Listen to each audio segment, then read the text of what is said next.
Bulan Oktober emang jadi bulannya film-film horor bermunculan. Karena bulan ini akrab banget sama yang namanya Halloween. Film-film horor keren kayak yang judulnya Lembayung dan Sumala ini udah lebih dulu hadir di akhir September lalu nih.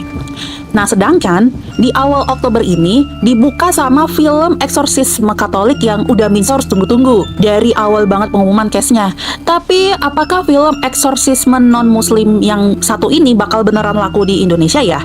Terus premisnya apakah beneran oke atau cuma gimmick aja nih? Nah, kalian wajib banget nonton review ini sampai habis ya. Hai Sourcer, selamat datang di channel Klik Source dan sekarang kita berada di segmen LMD Let's Movie Discussion. Oke, jadi di segmen kali ini Min Source pengen nge-review film yang baru banget tayang bulan ini, yaitu film Kuasa Gelap. Tapi sebelum itu, Min Source mau ingetin terlebih dahulu kalau video ini mengandung banyak spoiler warning ya udah di awal. Karena Min Source tuh kalau misalnya ngebahas film tapi nggak ngebahas ceritanya tuh rasanya greget gitu. Nah, jadi nih buat Sourcers yang nggak mau kena spoiler sedikit pun, bisa skip dulu video ini dan menyaksikan dulu filmnya di bioskop ya. Baru balik lagi ke video ini buat sama-sama diskusi. Oke, langsung aja. Film yang disutradarai oleh Bobby Prasetyo ini dibuka dengan adegan menegangkan si Romo Thomas yang diperankan oleh Jerome Kurnia. Diperlihatkan jika ia mengalami kecelakaan mobil dan membuat adik perempuan serta ibunya itu meninggal di tempat itu. Film ini sebenarnya menceritakan tentang si Romo Thomas itu dia kehilangan iman dan dia itu hendak mengundurkan diri dari Romo di agamanya beliau, yaitu agama Katolik. Hal ini dikarenakan karena si Romo Thomas ini masih dibayang-bayangi oleh masa lalunya, yakni kejadian yang menimpa adik dan ibunya sendiri itu. Nah, singkatnya nih, gereja bakal menerima surat pengunduran diri dari Romo Thomas. Namun, dengan satu syarat, dia mendapatkan tugas untuk membantu Romo Rendra yang hendak menyembuhkan seorang remaja yang bernama Kayla. Yang si Kayla ini ternyata dia kerasukan roh jahat tapi berbahasa Latin. Keren gak tuh? Udah kayak di luar negeri kan ini vibes filmnya. Jadi ini Sourcers ya. Sebenarnya awal premis ini tuh simple banget. Jadi si Kayla ini tuh nggak suka dengan calon bapak barunya. Menurut Kayla, calon bapak barunya alias bapak tirinya itu adalah laki-laki brengsek. Dia udah beberapa kali bilang ke ibunya yang diperankan oleh Astrid Tiar. Tapi ibunya ini nggak percaya dan tetap yakin kalau Dennis ini adalah pria baik buat dirinya dan Kayla. Dennis ini pria yang mau dinikahin sama si ibunya ya. Nah, setelah hilang arah nih, si Kayla itu kan minta saran dari temennya yang bernama Cila. Nah, Cila ini diperanin oleh Freya JKT48.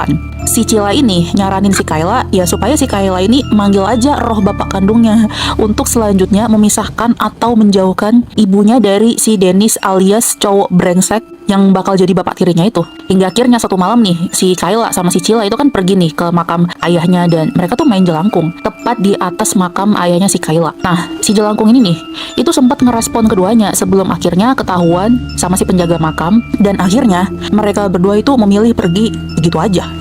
Tapi nih ya ternyata yang dipanggil itu bukan roh bapak kandungnya si Kayla, melainkan iblis jahat yang bisa dibilang itu ya anak buah dari Lucifer. Keren gak nih? Nah, akhirnya nih selama beberapa hari Kayla dan Cila itu terus digantayangi oleh sesosok penampakan biarawati berbaju putih. Sifat Kayla dan Cila itu juga berubah dari yang biasanya nih, sampai suatu saat si Cila ini tiba-tiba bunuh diri di rumahnya sendiri. Nah, akhirnya makin hari gangguan yang diterima sama si Kayla itu semakin jadi-jadi. Puncaknya nih ya, sosok biarawati itu tiba-tiba muncul di kamar Kayla dan langsung gitu merasuki tubuhnya si Kayla lewat mulutnya. Akhirnya nih ngerasa ada yang gak beres sama si Kayla. Pihak sekolah itu ngasih saran supaya si Kayla ini mending pergi ke psikiater aja. Tapi setelah diselidiki lebih dalam, ternyata Kayla ini itu bukannya membutuhkan pengobatan medis, melainkan dia itu harus dieksorsisme. Dia harus menjalankan ritual pengusiran setan. Kalau di Islam istilahnya kayak ruqyah ya kan ya. Singkatnya lagi nih, si ibunya Kayla ini kan menyetujuinya nih. Kayla ini akhirnya dieksorsis oleh Romo Rendra, salah satu Romo yang berpengalaman di bidang eksorsisme. Nih, sama kayak di ruqyah ini mah kalau di versi Islam ya. Nah, si Romo Rendra ini dibantu sama si Romo Thomas. Akhirnya nih nggak butuh waktu lama, setan yang ada di dalam dirinya Kayla nih itu keluar. Si Kayla itu muntahin cairan hitam sebelum akhirnya dia tidak menyadarkan diri, nggak sadar diri maksudnya. Cuma sayangnya kesembuhan Kayla ini ternyata nggak berselang lama. Nah, suatu malam si Romo Rendra itu menyadari kalau ternyata iblis yang ada di dalam tubuhnya si Kayla ini itu keluar cuma buat sementara waktu. Sebelum akhirnya dia membawa 7 roh lainnya untuk menguasai tubuhnya si Kayla. Wah, Ini jujur sebetulnya Min Source kayak pernah ngalamin juga sih, kayak ada orang surupan di Ruqyah, bukannya malah membaik, malah ada makin banyak itu roh-roh atau jin-jin yang ada di dalam tubuhnya. Kalau ini kan versi Kristen ya. Akhirnya nih si Romo Rendra itu kan langsung OTW ke rumahnya si Kayla. Tapi di tengah perjalanan dia tiba-tiba dihadang sama si Kayla itu sendiri. Nah, si Romo Rendra ini akhirnya terlibat pertempuran sama si Kayla di tengah jalan hingga akhirnya dia terluka dan diharuskan menjalani perawatan di rumah sakit. Romo Thomas nih yang mendengar kabar ini akhirnya dia ngelakuin eksorsisme sendiri. Walau dirinya masih pemula ya, tapi nggak main-main sih. Kali ini iblis yang ada di dalam tubuh Kayla itu jauh lebih kuat. Cuman lucunya ya, kenapa ya kayak seakan tuh gampang banget gitu dikalahinnya. Iya gak sih? Ya pada intinya sih si setan ini kan akhirnya kalah nih. Setelah itu kan si Romo Thomas dia berdoa menggunakan dua bahasa sekaligus. Yang pertama bahasa Latin dan yang kedua bahasa Indonesia. Dibantu juga dengan doa dari ibunya si Kayla dan doa dari Romo Rendra yang masih berada di rumah sakit. Si Kayla ini akhirnya dia sembuh dan dia udah hidup normal dan menjalani hidupnya secara normal lah. Romo Thomas ini akhirnya juga nggak jadi ngundurin diri dan kini dia menjadi asistennya Romo Rendra dalam mengatasi kasus-kasus eksorsisme yang terjadi. Udah tamat kayak gitu sih ceritanya. Oke, kita langsung masuk ke reviewnya ya. Jadi secara keseluruhan film Kuasa Gelap ini memiliki alur tuh ya sebetulnya agak lambat ya. Min Source tuh jujur ya, ini lumayan ngantuk gitu di awal-awal. Tapi untungnya nih ya, cerita yang disajikan ini dikemas secara padat. Jadi 90 menit menurut Min Source pribadi itu adalah waktu yang pas banget buat film ini. Karena nggak ada pemborosan waktu untuk adegan yang nggak penting. Nah selanjutnya dari segi premisnya, emang kalau buat Min Source tuh ya ini premisnya kurang serak gitu sih ya. Masa nih cuma gara-gara enggak suka sama calon bapak barunya alias calon bapak tirinya sampai harus manggil roh bapaknya sendiri itu pakai jelangkung. Mana ritual pemanggilan rohnya tuh kayak simple banget gitu gak sih? Kayak kesannya tuh gampang banget deh buat manggil roh-roh yang udah meninggal. Coba kalian kalau misalnya pernah main jelangkung kerasa banget kan kalau misalnya kita mau manggil roh-roh itu kan nggak gampang gitu keluarnya. Nah sedangkan nih ya kalau misalnya di luar negeri itu kan biasanya film eksorsisme ini karena si tokohnya itu atau si karakternya masuk ke sebuah bangunan angker atau membuka sebuah segel iblis jahat atau sebagainya deh. Tapi ini tuh cuma karena dia main jelangkung doang coba. Terus tiba-tiba tuh bisa mengundang iblis pakai bahasa Latin yang entah gitu dari mana asalnya. Tapi untungnya nih ya acting para pemainnya di sini tuh bagus-bagus banget. Ya meskipun kalau menurut Min Source ya actingnya si Freya JKT48 ini masih agak-agak kagok gitu.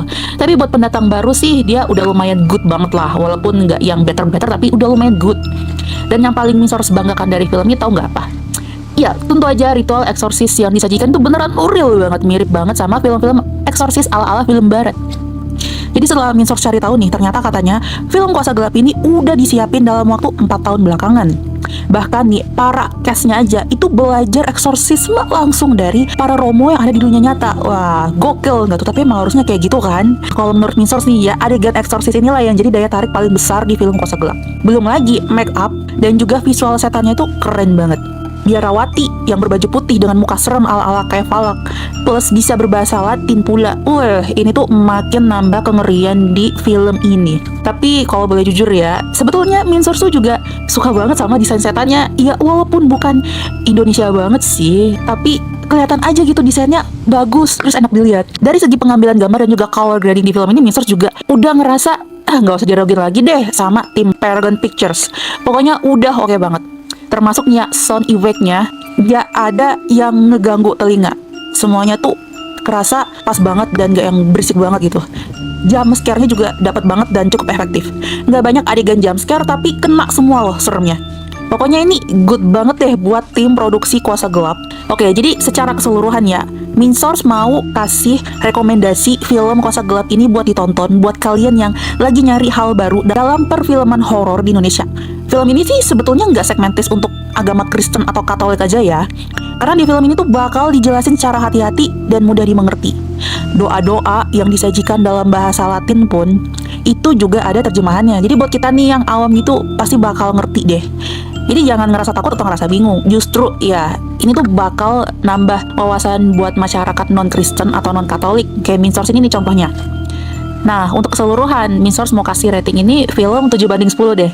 Kenapa 7 ya? Ya, pertama, sekali lagi yang harus diingat kalau ide film Kuasa Gelap ini merupakan sesuatu yang baru di perfilman horor Indonesia. Nah, yang kedua, Min Source pribadi itu sangat merekomendasikan film ini buat ditonton gak cuma buat kalangan Kristen dan Katolik aja nih, seperti yang udah Min Source singgung tadi.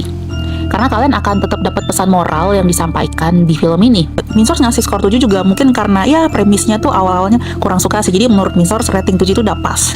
Nah itulah keseluruhan review jujur dari Min Source tentang film Kosa Gelap. Kalau sources nih yang udah pernah nonton atau baru banget keluar dari bioskop dan punya pendapat yang berbeda tentang film ini, jangan lupa tulis di kolom komen ya. Jangan lupa subscribe channel Klik Source untuk menikmati konten-konten kami yang lainnya. Segmen Let's Movie Discussion akan selalu tayang setiap weekend, jadi jangan lupa klik tombol lonceng agar nggak ketinggalan kalau misalnya kita udah update. Follow juga sosial media kami supaya nggak ketinggalan untuk mendapatkan update dan juga berita-berita terkini serta mendapatkan konten fresh setiap harinya. See you!